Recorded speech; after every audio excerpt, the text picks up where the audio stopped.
It's really good to be here and see all of your faces. I'm glad we have a packed house, and I'm just going to reiterate that throughout the night that this is possible to collect these signatures to do a statewide ballot initiative. If Washington does it, it will be the first state to do a statewide ballot initiative demanding an amendment to the Constitution, and the rest of the nation will look to you as kind of the ringleader in getting that all started. It's a really, really exciting thing. I come from Salt Lake City, not always the easiest place to do politics. And we just got a ballot initiative on our ballot, and the votes came in on Thursday, and over 80,000 people had a chance to vote on that issue, and that's 80,000 more than would have been if we hadn't done the work. So it's extremely exciting, and I urge you to get involved. And I'm going to introduce myself and move to amend more in just a minute, but I like to practice what I preach, and what I preach is democracy, and one of the lost arts of democracy is listening to each other. I think it's very important to practice democracy with each other, because democracy is not an institution, it's a verb, and we do it every day, or we should do it every day. And I think talking to each other helps us to break out of the isolation and helps us to feel like we're understood and that it's okay to be outraged and that we can be powerful together. So who here is outraged by corporate control of their lives? Okay, then you're all in the right room, because I'm outraged too. And I believe that outrage is the appropriate response to hundreds of years of abuse, manipulation, and exploitation. Outrage is a good response to that. I believe that outrage, when it sits in you and you don't move, turns to poison. So I'm here to channel outrage into action, because I believe that action is the antidote to outrage at your government. So that's what we're here to do today. We're going to talk about history, but the goal is action. And my story, or one of my stories, is that I come from Salt Lake City. Has anybody here been to Salt Lake City? Okay, wow, all the Washingtonians have been to Salt Lake City a lot. So you can probably answer this question. In the winter, if you went there in the winter, what color is the sky? What color is the air? Someone said brown? Okay, it is brown. I live in a city with the most air pollution in the world, and some days, you can really tell that that's true. It was so bad that when I was growing up, I wasn't allowed to go out for recess because the air was too toxic to breathe. People in my community die years earlier because of breathing in that toxic air, and many, many children and elderly people have asthma. Why? Why is that? And as I started researching, I found out that one of the reasons is that the world's largest open pit copper mine is in my backyard. Rio Tinto Kennecott, anybody heard of it? And they make $14 billion a year profiting off of mines that kill people all around the world. Kill workers and also kill people who breathe the air around those mines, kill animals. And they're making lots of money at their London headquarters, and we're breathing lots of dirty air where I live. And so I decided to take action on air quality and a lot of other issues that mattered to me, and I did everything that my high school civics teacher told me to do. So thanks to high school teachers.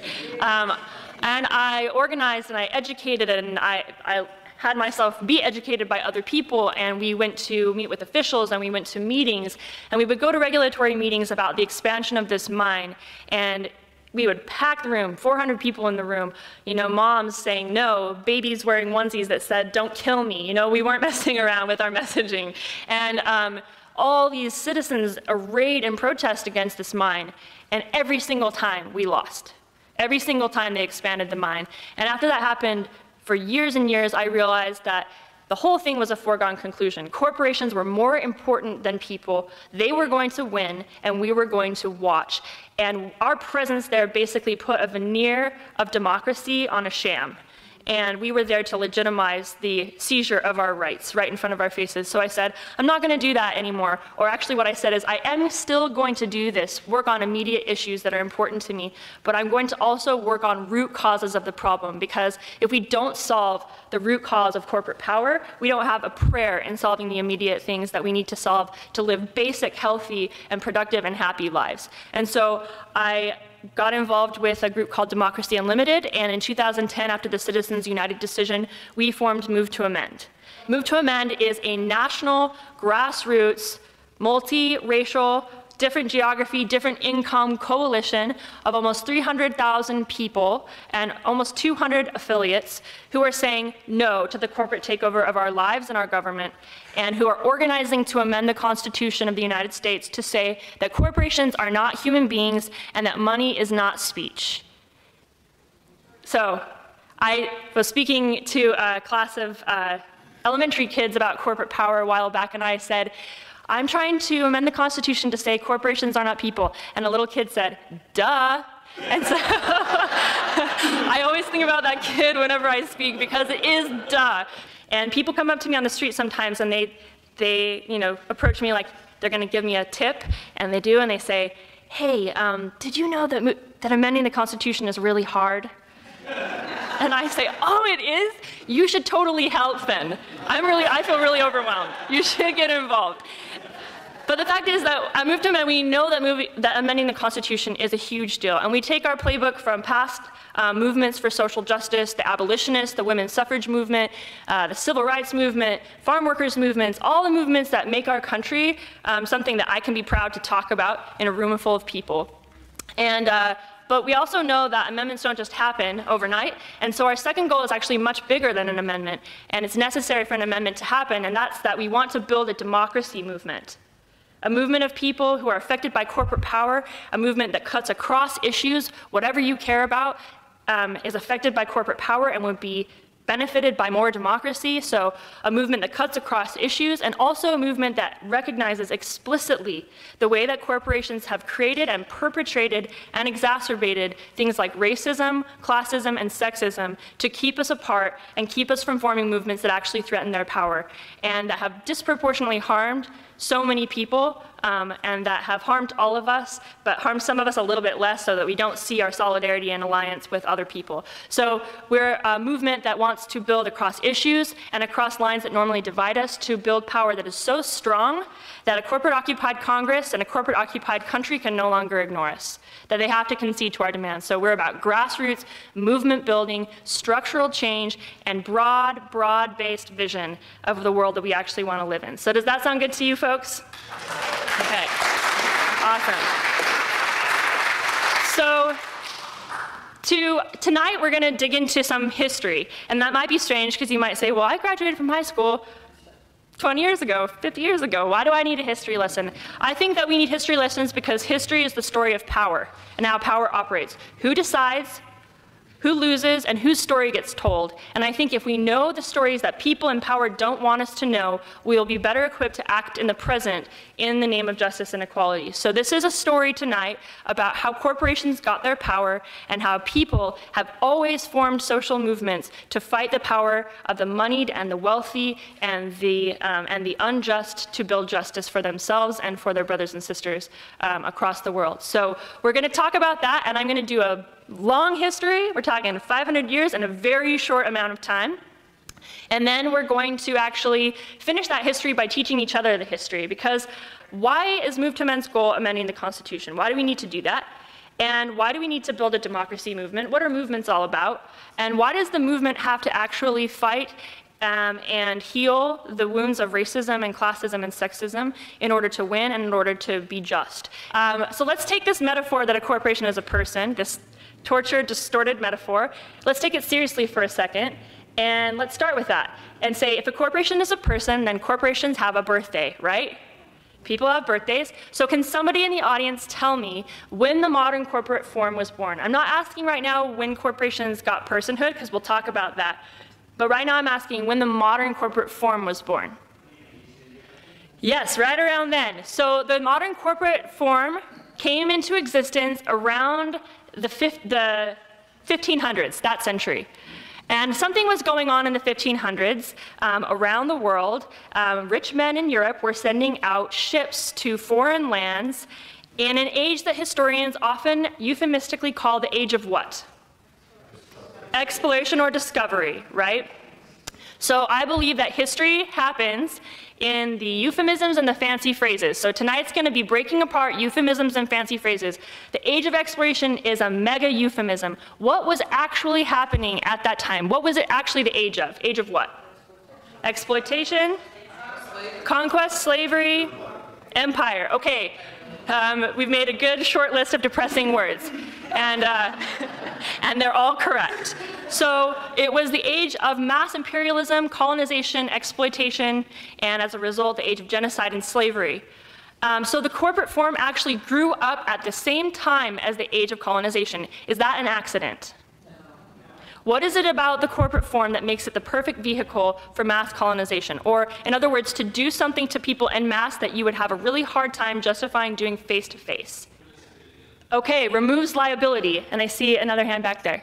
Okay, so exploitation of labor and limitation of liability. Those are two really good answers. The corporate form is a form that actually institutionalizes irresponsibility and incentivizes violence and keeps the individual who perpetuates it unaccountable and maybe even unaware of what they're doing. And so it's a perfect vehicle for mass violence, right? And how did this happen? What is it about the corporation that makes it that perfect form? And to answer that, we're going to have to talk about some of those men in Europe who wanted to become incorporated so that they could go out and colonize and exploit. And so it's pretty risky to go and conquer whole swaths of the globe. So what we want is to make as much money as possible without a lot of risk. How can we do that? And they sat and they scratched their heads and they thought, who can help us? And then they thought, ding, ding, ding, that guy who always helps us when we have a problem, our friend, our pal, the king. We're going to go to the king and see if he can help us out. So they trotted over to the palace. And the king's sitting there boo-hooing because he's been fighting lavish wars and throwing lavish parties, and his treasury's not looking as hot as it used to. And so he's saying, oh man, how can I get more rich? And the economic elites knock at his door. They come in, they have a meeting. Whenever in history you hear about a secret meeting between economic and political elites, you know the rest of the story is not going to go well for common people. And that's exactly the case in this story, because the economic elites came in and they said, look, we want to make a lot of money without a lot of risk. And the king said, oh great, I want to make a lot of money and I don't want to work. So what can we do for each other? And the king said, I'll tell you what. I'm going to give you what's called a corporate charter, your birth certificate, if you're people. I'm going to give you a corporate charter that's going to allow you to live forever, and I'm also going to sweeten the pot with a little something called limited liability. Can somebody in the audience, without making us all feel like we accidentally signed up for a law school class, tell me what limited liability is? Okay, so there's no risk beyond what you initially invest. That's a really good answer. And that means if I started a corporation and I needed money, I said, hey, Paul, can you give me $10,000? And he says, sure. And then I take the money out and I incorporate and I start puttering around the Gulf of Mexico, and oh no, my oil rig explodes, kills workers, and spills millions of barrels of oil in the Gulf of Mexico, devastates economies and ecosystems. And I say, hey, Paul, we're in a lot of trouble. Can you help me out? And Paul says, nope, I just donated $10,000. That's all I did. Good luck. So the whole form itself actually says that individual people are wrested from their responsibility for the consequences of their actions. So it's really terrifying. And if you have a corporation that's incredibly powerful, it's even more terrifying. And that's what the king and the economic elites of Europe created when they met over the course of however many years, way back when. So let's stop for a second in this story and identify some core features of the modern corporation, because you might recognize them as being alive and well today. Often we hear of corporations as free market success stories. Who's heard that before? Yeah, okay. But the reality is that the corporation cannot exist without the express legal, political, and military backing of the state. So the corporation is a creature of the state, a creature of law. And why is that important? Sounds pretty boring. I think it's important because serious social movements throughout time have recognized that power is not inevitable, it's constructed. And that's good news, because if power is constructed and you don't like it, you can deconstruct it and construct another kind of power. And that's important to me because I'm 31. I've lived 31 years under extreme corporate capitalism. And for me, it's very easy to say, well, that's just how it is. People get paid nothing at their jobs. We enslave masses of the population. Food comes from the grocery store. It's usually poisoned. I breathe bad air. That's just how it is. But it isn't how it is. It was how it was created by people who had very deliberate strategies and motives for creating that. So that will be important as we come back later and talk about what we as people can do about this problem. The third thing that I think is really important in this story is that oppression, or tyranny, as our friends in the revolutionary period often referred to it as, is always political and economic. It's a deal between political and economic elites. And if you want to create bad power over other people, you better have your political and your economic sides of that power down. And if you want to resist bad power and create good power, people power, you need to have a movement that recognizes both economic and political tyranny or oppression. And the corporation is essentially one of the best metaphors or one of the most terrifying realities that we have of concentrated economic and political tyranny in one form. Right? Okay, so there we are. That's the birth of the modern corporation, and we're going to jump forward 250 years to talk about democracy. But before we do, I want to say one more thing, which is that throughout this story that I'm going to tell, there's a theme. And the theme is people in power organize to exploit and harm other people for profit, and people who are being exploited and harmed organize to resist. And that's the theme of history. That's one theme of history. And I'm on the latter side. I don't know about you all, or I think I know about you all. And so this story will be about both corporate power and democracy the whole time. So let's jump forward 250 years and come to a place called the 13 colonies across the Atlantic in what would become the United States of America. And I want to ask you another trivia question, which is, can somebody tell me what the most powerful corporation was at the time that the American Revolution was heating up? The British East India Company. You guys are real smart. The British East India Company was so powerful that it controlled whole swaths of the globe in corporate fiefdoms. It had its own fleet of ships that rivaled the British Navy. It had its own court system, because why should rich people have to abide by the same laws as us? And to sweeten the pot, the majority of the members of British Parliament owned stock in the British East India Company. So why is that important? You came to talk about Citizens United. Why am I telling you about a bunch of ships? It's important because the British East India Company was related to the British Parliament through these financial dealings. And that makes the story of the American Revolution make a lot more sense. Because when I was growing up in high school, my teacher, and I think a lot of teachers will accept, is Alan your name? Okay, you probably don't tell this story, which is great, but my teacher told me this story. They told me that the American Revolution was about two things. One was that people really didn't like one particular guy who liked to sit on gold thrones and order people around. Who was that? King George III. So they wanted to get rid of King George III and monarchs in general. And my teacher also told me that a lot of the people in the American Revolution were very angry about taxation without what? Representation. The fact that we can all say that answer means that someone really wanted us to know that and think that that was the reason for the American Revolution. And those were two reasons that people fought the American Revolution. But guess what? Just like now, back then, not everybody agreed. And there were a lot of people who fought the American Revolution for a lot of different reasons. And to understand some reasons that we don't often hear, we're going to have to figure out this connection between the British East India Company and Parliament. So the British East India Company was just one of many corporations who were cruising around the 13 original colonies making a lot of money. Let's talk about that. Often I say the phrase 13 original colonies so many times. I did growing up that I was like, oh yeah, 13 original colonies, blah, blah, blah, blah, blah. What's a colony? Chartered? Okay. By the king? Okay, that's very important. So why do empires want colonies? What? Extract resources. Okay, colonies are very valuable for empires because they are a source of raw materials, resources, and labor for the empire. And so the 13 original colonies, my teacher told me that they were about freedom of religion and freedom of political expression.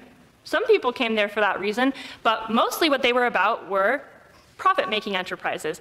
12 of the original 13 colonies at some point were actually corporate charters. That means, like you said, that they were chartered by the king and given to rich men to control as if they were a corporation to make money. So the colony was a corporation and the governor was essentially a CEO. So if you're a CEO of a corporation or a colony and you want to make a lot of money, who do you have to bring over to the United States or the 13 colonies to do your work for you? Because I don't know if you all have heard, but rich people don't like doing their own work. It's just a thing. So they have to bring people over, right? So who do they bring over?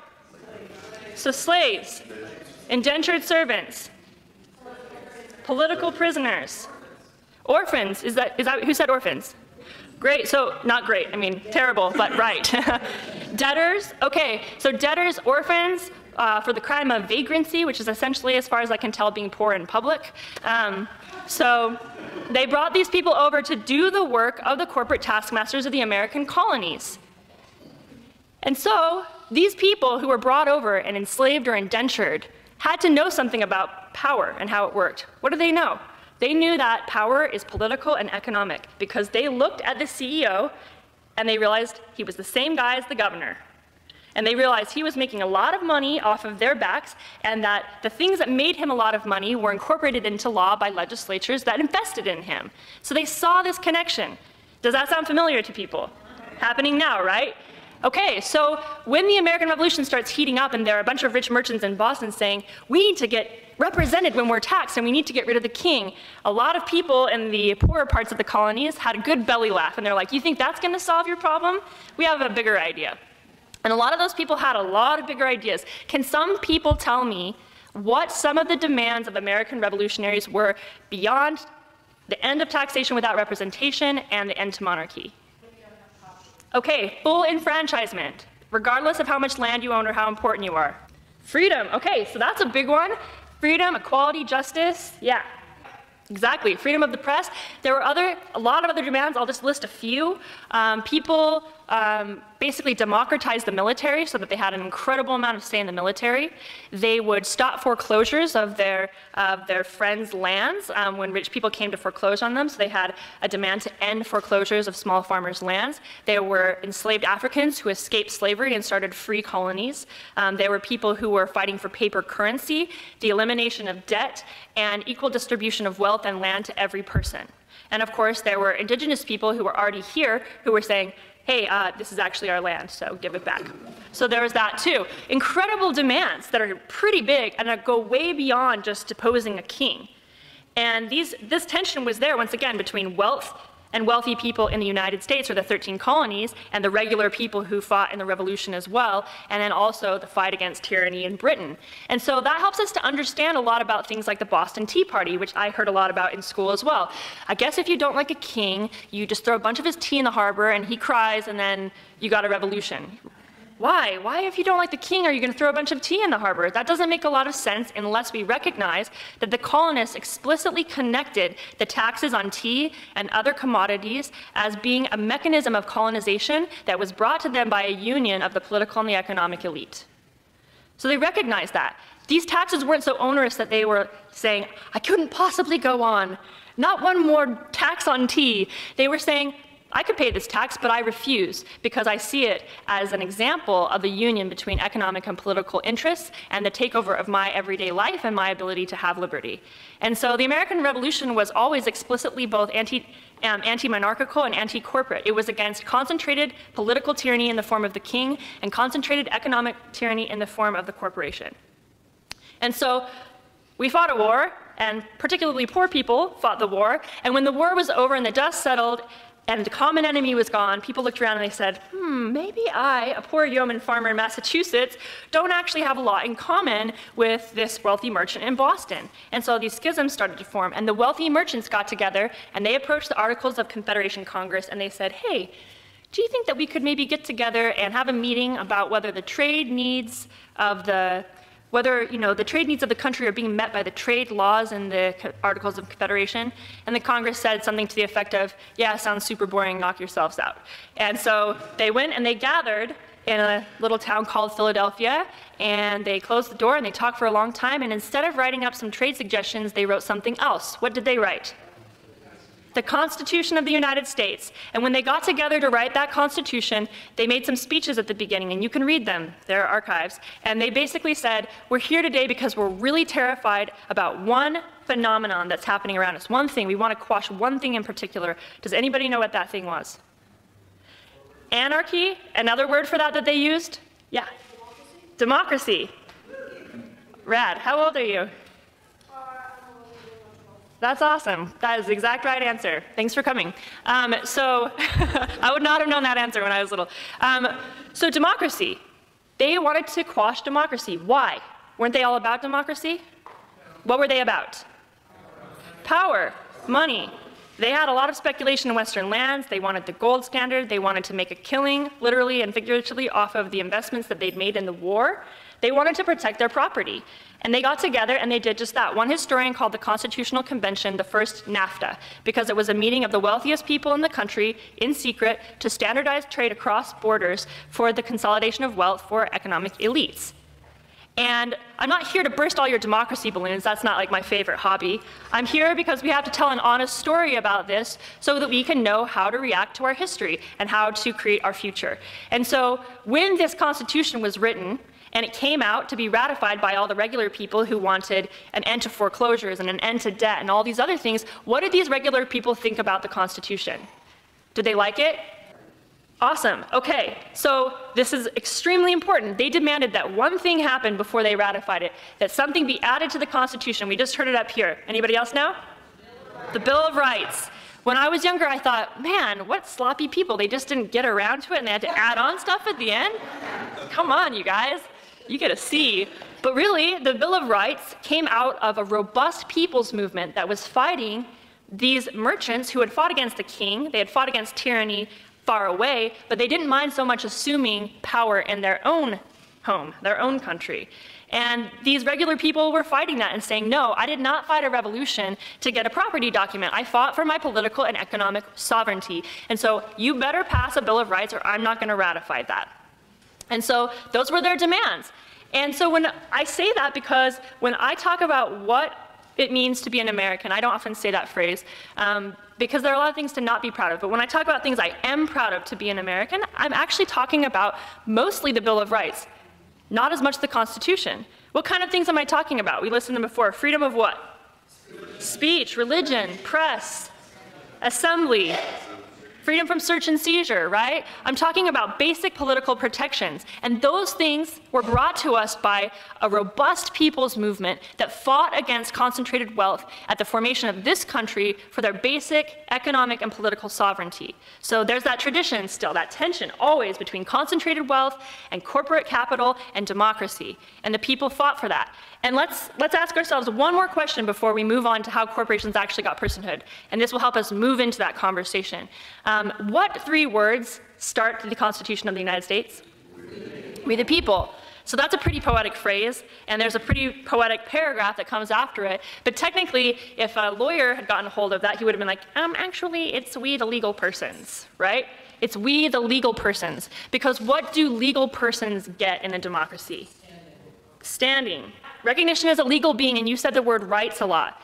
A legal person gets access to rights enumerated in the Constitution and the Bill of Rights. They also get cultural legitimacy that comes from being considered a legal person.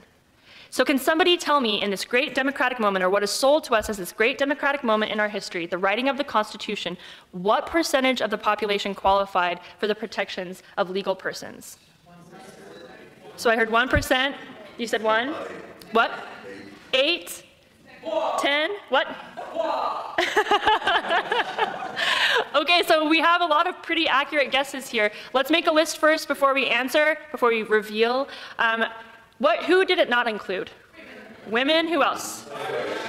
Okay, African people. Non-property owners. Indigenous people.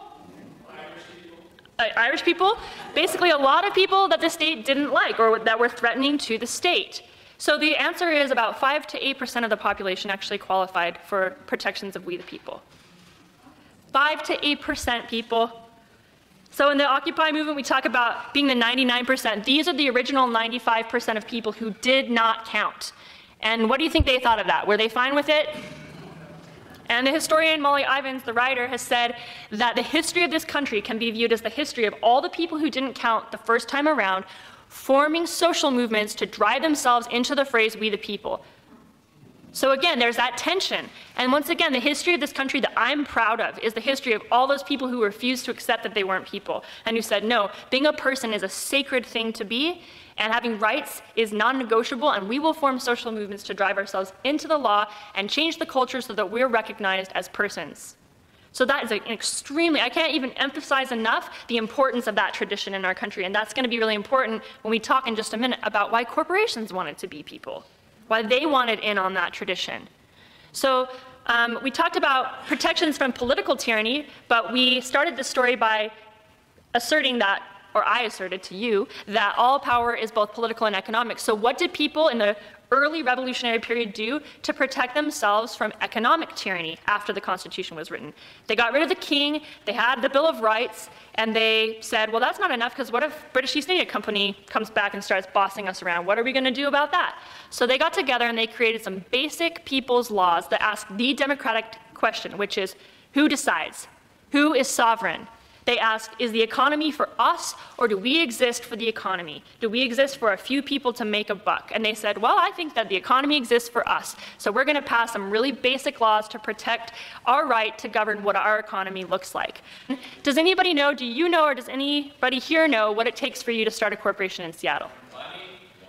Okay, so you write some bylaws, you apply, and you pay some money. In Utah, it's $50, I think. So you do that, and bam, you have a corporation. Congratulations, you have a corporation. And how long can your corporation live? As long as you have $71 or more. Amen. So yeah, you can exist forever. Let's compare that to the first 75 years of this country. If you wanted to incorporate in the first 75 years of this country, what did you have to do? You had to go to the state legislature and have them write a law saying that you could exist. And in order for them to do that, you had to prove one thing to them, and that is that you served the public good.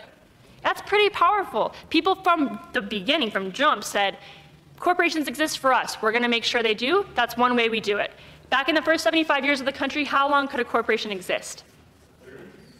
30 years? Till it fulfilled its purpose. What? Till your job's done? Okay, so those are all accurate answers.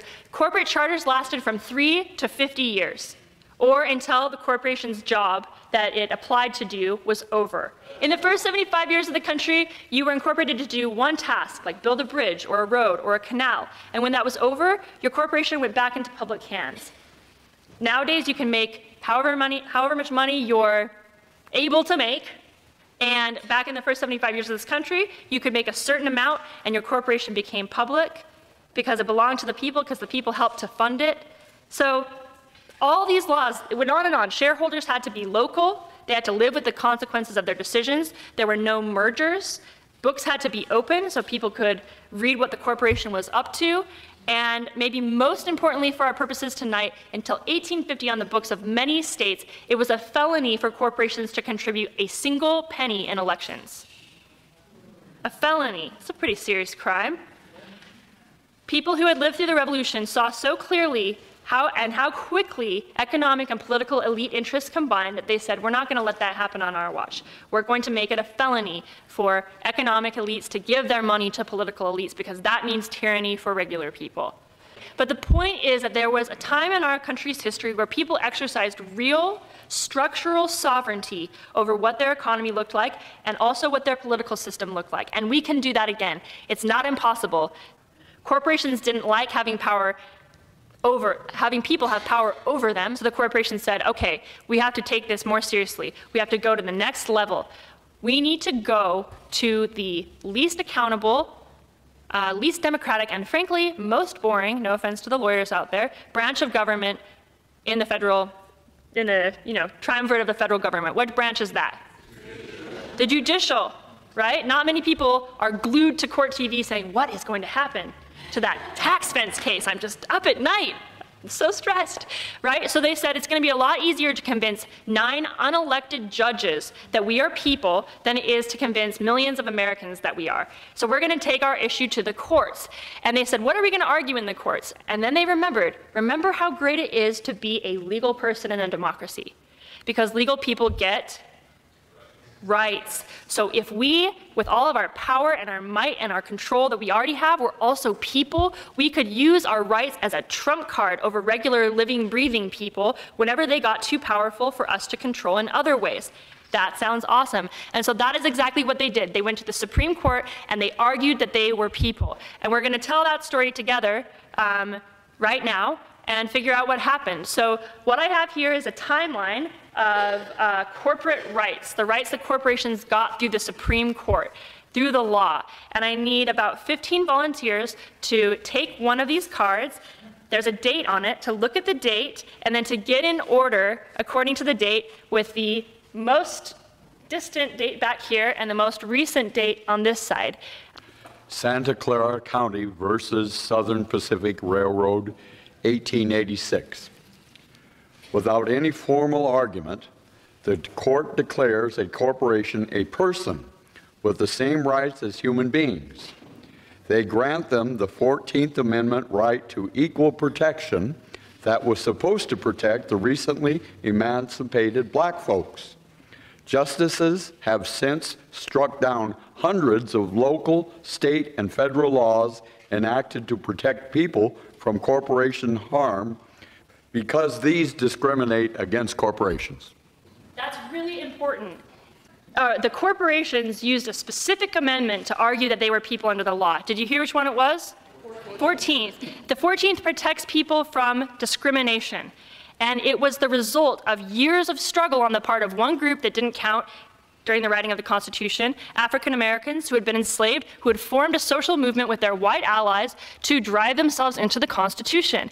They got into the Constitution, they forced an amendment through, and corporations used that amendment. How cynical can you get? That amendment to say, oh no, this amendment wasn't supposed to apply to these vulnerable, formerly disenfranchised people. It's supposed to apply to us. And the other thing that's interesting is that it was never argued. Did people hear that? That it was never argued in front of a court? Corporations came up, or corporate executives came to the court and they said, they used these really boring cases. If you ever want to sleep at night, read through these cases. And they said, okay, so don't tax these fences, do tax these fences. Also, I'm a person under the law. And they'd done this a few times without any success. And in 1886, they were about to make the same argument, and one judge on the court said, today I don't want to hear about whether corporations are people or not. Indeed, we are all of the opinion that they are.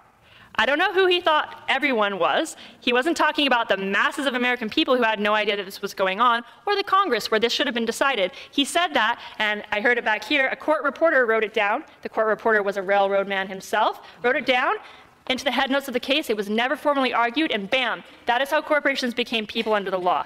It was never decided by the actual court. It shouldn't have been in the Supreme Court in the first place, and corporations pounced on that and started using that as precedent to say that they had 14th Amendment rights against discrimination. But what does that mean? First of all, boo hiss, right? Boo hiss. What does that mean?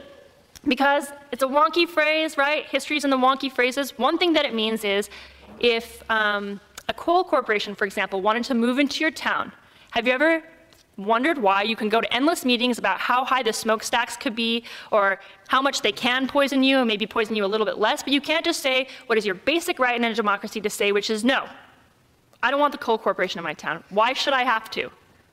The one reason for that is if you said that, the coal corporation could come back and sue the city and say that you are discriminating against it, the same way that you would be discriminating if you said, oh, I don't want a gay person living in my condo, in my housing association. So they use discrimination that's supposed to protect regular people to protect themselves at the expense of regular people. So we can't say simple things like yes and no because that violates the rights of the corporation. All right, so next one. Hale versus Henkel, 1906. Corporations get Fourth Amendment search and seizure protections. Corporations use this right to demand that regulators get warrants before they can inspect businesses for violations of labor and environmental laws. So corporations got Fourth Amendment rights against search and seizure. What does that mean?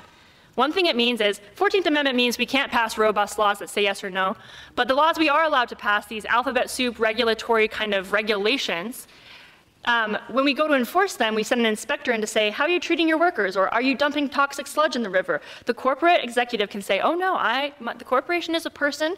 You can't come in here and inspect to see whether or not I'm following the law because that's a violation of my Fourth Amendment search and seizure protections. So we can't even enforce the laws that we do pass. So that's pretty critical. The year is 1919. And the case is Dodge versus Ford Motor Company. The Michigan Supreme Court rules that a corporation exists to maximize the profits of its shareholders, regardless of the impacts on the planet, the economy, or health and safety. This ruling mandates perpetual growth and practically guarantees human and environmental abuses. So that is a critical moment. I often think instead of having a laugh track, we should have a wah track for when we hear this, a scream track, like, oh no. Because It's not that corporations just make money or even that they try really hard to make a profit at our expense. It is that they are legally required to maximize profit for shareholders. So what happens if you have to maximize profits? Can you pay your workers well? No, that gets in the way of profits. Can you protect the environment? No, it gets in the way of profits. So we have essentially created a Frankenstein that serves the interests of a few and has turned against all of the rest of us. Pennsylvania Coal Company versus Mahan, 1922.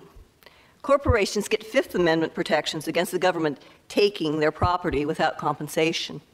They use this right to argue that any law that impacts their ability to make maximum profit is a taking, and they can sue to recoup all the profits that they were making and would have made if the law hadn't passed. Not just sue you, but sue you for all the money that I was making and all the money I would have made. That is a lot of zeros at the end of that number, right? It's incredible. They've essentially said that a law takes their property and violates their Fifth Amendment rights so that they can get back all the money that they would have made if the law had not been passed. So that's huge, right? Because what kind of laws can you pass in your community if you think that the corporation is just going to turn around and sue you for everything you've got? It's a total chilling effect on democracy. All right, we're up to 1976, Buckley versus Vallejo. The Supreme Court rules that corporations have First Amendment rights to freedom of speech. Since corporations do not have mouths to speak with, the court rules that they speak by spending money in elections. This opened the door to a glut of corporate spending in the political process. So right here, we have the end of democracy. I'm not being facetious. What we have definitionally is a change from one person, one vote to $1, one vote. What is that called? A plutocracy.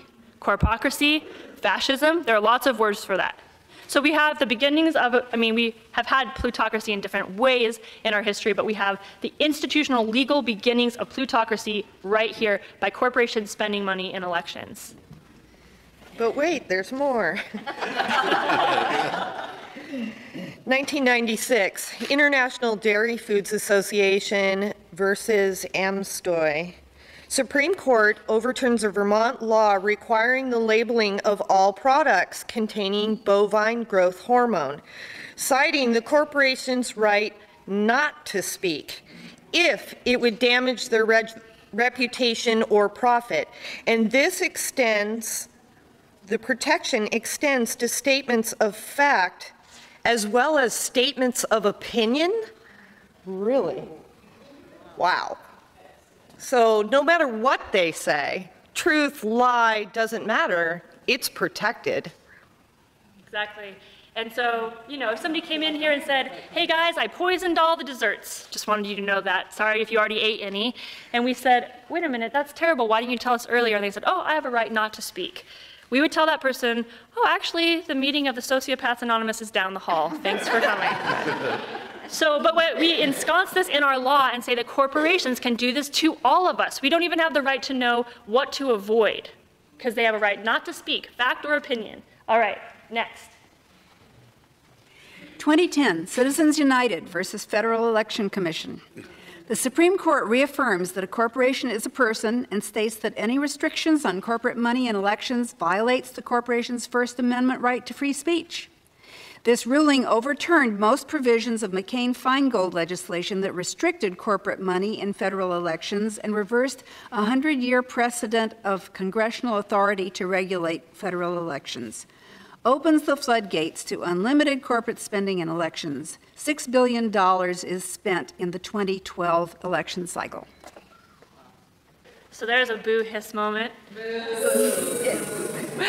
All right, anybody catch that? So who here came in familiar with Citizens United? Who here thought that it was the first time that the Supreme Court gave corporations human rights? A lot of people do. But what happened before that? So this was the, coup de grace for the Supreme Court, the last and most recent in a series of corporate coups over our democracy. And so we've answered our first question, why is Move to Amend amending the Constitution to say corporations are not people and money is not speech? We have a series of court cases that gave corporations First Amendment, Fourth Amendment, Fifth Amendment, 14th Amendment rights that only human beings should have, and that said that they spent money as a form of speaking. We have to go over the Supreme Court's head and say, the Supreme Court never should have decided these questions. They were wrong on the law, and we, the people, have to reclaim our power over our government so that we can start to make the laws, create the cultures and the structures that actually protect life, liberty, and the pursuit of happiness for flesh and blood beings rather than for corporations that exist to make a profit, right? But we also have a broader goal of building a democracy movement across issues that normally divide us or that often divide us. So we're going to do a sped up version of 2 final timelines that explore why Move to Amend is building a movement and why we're building a movement across these dividing lines. And so what happened to all these people back in the constitutional era that didn't count the first time? They formed movements. So we're going to learn a little bit about movements, and this is the part where we feel hopefully inspired again, because people don't take injustice sitting down, they do something about it. Okay, Bill of Rights, 1791. Outraged revolutionaries reject the Constitution as an elite property document and refuse to ratify it unless it contains basic political protections against the tyranny of the state. Their struggle is successful, and they drive through 10 amendments to the Constitution that protect people's rights to freedom of speech, assembly, religion, and the press, as well as others. 13th Amendment, 1865. Slavery is abolished in the U.S. and any place subject to its jurisdiction. Civil Rights Act, 1866, extended the rights of emancipated African Americans by stating that any person born in the United States, regardless of race, is a U.S. citizen. 14th Amendment, 1868. African Americans are declared citizens entitled to equal protection of the laws, essentially banning discrimination. 15th Amendment, 1870, African American males earn the right to vote. 19th Amendment, 1920, women finally get to vote after 75 years of struggle. Jumping up to 1954, Brown versus Board of Education of Topeka, the Supreme Court recognized that separate was not equal and ruled that public schools cannot be racially segregated. The 24th Amendment, 1964, abolished poll taxes, which were used to keep blacks and others from voting in some states. Civil Rights Acts, 1960, established federal inspection of local voter registration polls. 1964, prohibits discrimination based on race, color, religion, sex, or national origin by federal and state governments. 1968, prohibits discrimination in sale, rental, and financing of housing based on race, creed, or national origin. 1971, 26th Amendment, voting changed from 21 to 18 years of age. Passed to recognize that if 18-year-olds could be drafted into military service, they should be allowed to vote. Roe v. Wade, 1973. The Supreme Court rules that state statutes against abortion are vague and infringe on a woman's 9th and 14th Amendment rights to privacy. Abortion is legalized in the first trimester of pregnancy. So how do you all feel after hearing that? Better. So since we have a limited time, I'm just going to ask a couple of questions. Did people in power decide one day that African Americans should be emancipated from slavery, women should have the right to vote and not be considered property, and that people of all colors should be protected from discrimination wherever they were? No. What happened? Does law happen in a vacuum? No. So is the goal of the Move to Amend movement just to amend the Constitution? Our amendment is a way to talk about equality and justice with millions of people across the country. So we're going to do one final short timeline, or it's not short, but we'll do it quickly before we go, which is why do we need to build a democracy movement across race, class, and gender? This is a timeline about the way that people, elites, used law and culture to create identities and to ensconce their power over others. We carry this history on our skin and in our bodies and in our minds, and it's very real. So, an act for preventing Negro insurrection, 1680. Blacks are banned from carrying weapons of any kind and if they presume to physically resist any Christian, they are punished with 30 lashes on his bare back, well laid on. Blacks could also be legally murdered if they are found lurking in obscure places, avoiding labor. Slave and Servant Codes, 1680 to 1705, established the term slave as equivalent to Negro, while servant now refers only to non-blacks or white persons. Slaves can be accidentally killed by their masters without penalty and are slaves for life along with all their children. In contrast, servants are granted new protections and privileges. 1830, Indian Removal Act. Indigenous peoples are forced from their homelands east of the Mississippi River. Over 10 years, approximately 100,000 Native children and adults marched thousands of miles west into unknown desert territory. 15,000 people died along the way. The Cherokee Nation versus the state of Georgia, 1831. A Cherokee delegation sues the state of Georgia for stripping their people of land and rights. But the court rules they are a domestic dependent nation, unable to claim status in court, validating Cherokee removal and state seizure of their land. Dred Scott versus Sanford, 1857. A slave sues his owner for freedom in a state where slavery is banned. The U.S. Supreme Court rules that Negroes are not U.S. citizens under any circumstances and have no rights which any white man is bound to respect. Free blacks are taxed like whites, but receive none of the rights and protections of citizenship. The Homestead Act of 1862, 50 million acres of formerly indigenous land in the West, seized by U.S. invasion in violation of treaties, is distributed by the government at low cost to white settlers only. An additional 100 million acres of land are given for free to railroad developers. Minor versus Happersett, 1874. Women argued that the 14th Amendment Equal Protection Clause ensured their right to vote. The Supreme Court rejected their claims, stating that the 14th Amendment only applied to black males, then gave corporations 14th Amendment rights just 12 years later. Chinese Exclusion Act, 1882, bans immigration of both skilled and unskilled Chinese laborers. This act is expanded in 1924 to restrict other Asian immigrants and ban Chinese white marriages in California.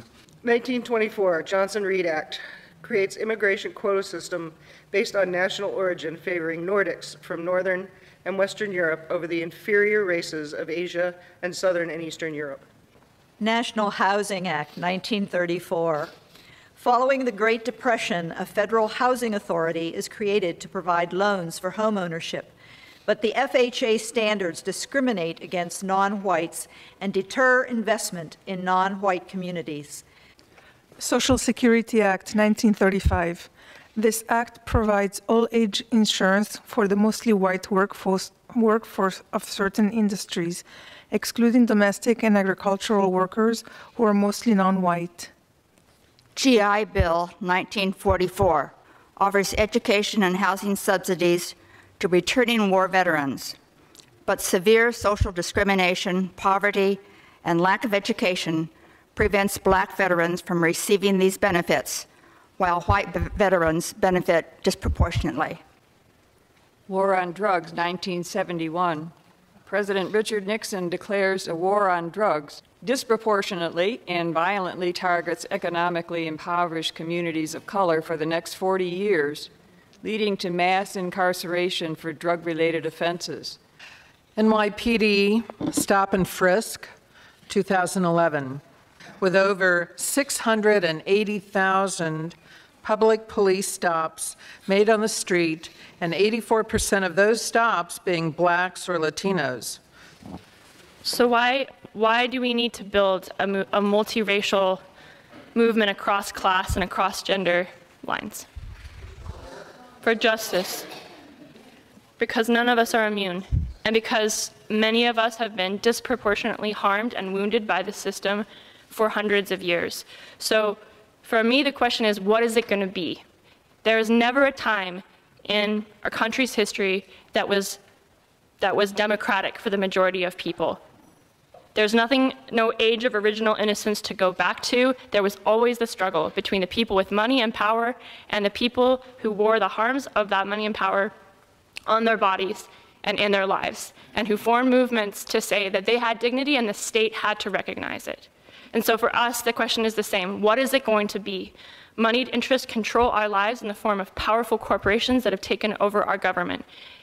We wear those wounds on our bodies, and people of color communities and poor communities and women and disenfranchised people wear those wounds disproportionately. If we are going to win the amendment, we have to have all of these people. If we are going to win justice, we have to listen to these people and to listen to each other tell the stories of how corporations and money and power has harmed us over time. And we have to build a movement that is so powerful and so filled with those stories that we can't be stopped. And that's why I'm part of Move to Amend, because the constitutional amendment is part of a broader question about what it would look like for 95% of the people who didn't count the first time to have a real and actual say in something that was actually a democracy.